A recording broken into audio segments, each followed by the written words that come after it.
Welcome to Conservative Voices Talking Points. Gentry, I'm going to segue that into a term that's been floated around here and there, tech oligarchies, right? It's being used in America for modern tech and social media companies. Kind of explain, did the founders encounter problems like, obviously not with tech, but like we are seeing today from individuals, companies, large, powerful entities, and holding majority of power? They sure did. You know, the founders, of course, most famously dealt with an oligarchy in the King of England, right? And we not only did we kick him out of here once, we kicked him out twice. The Declaration that we've already talked about, the Constitution, were written with that experience in mind. Beyond that, I think one of the great bits of advocacy for any public document ever in history, I think, are the Federalist Papers, written by some of the founders.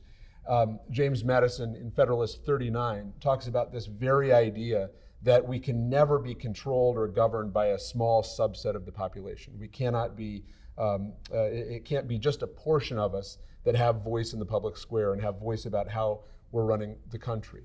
And so they very much, while they could not have seen big tech as it exists today from a scientific matter, point of view, they certainly saw it from an ideological point of view. They saw these examples where oligarchs, little subsets of the whole population, tried to control the rest of us, and they rejected it unequivocally.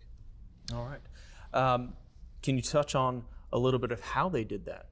And what I'm getting at is, was it inside the rule of law or outside the rule of law? Well, absolutely inside the rule of law. That the idea, one of the great ideas, and I think it's one of the things that conservatives need to be able to express in this moment in our history, is that we're all governed by the rule of law. That is the thing that makes the American experiment unique. We're not governed by the rule of men, as we had been for centuries or even millennia, but rather by the rule of law. And in order for that to be true, the same law has to apply to all of us, right? That from the biggest of the big to the smallest of the small, there's one set of rules for each and every one of us. And that within those set of rules, that all of us have an opportunity to compete to the best of our ability, and all of us have an opportunity to say, this is the right product or the right service for me in the private sector.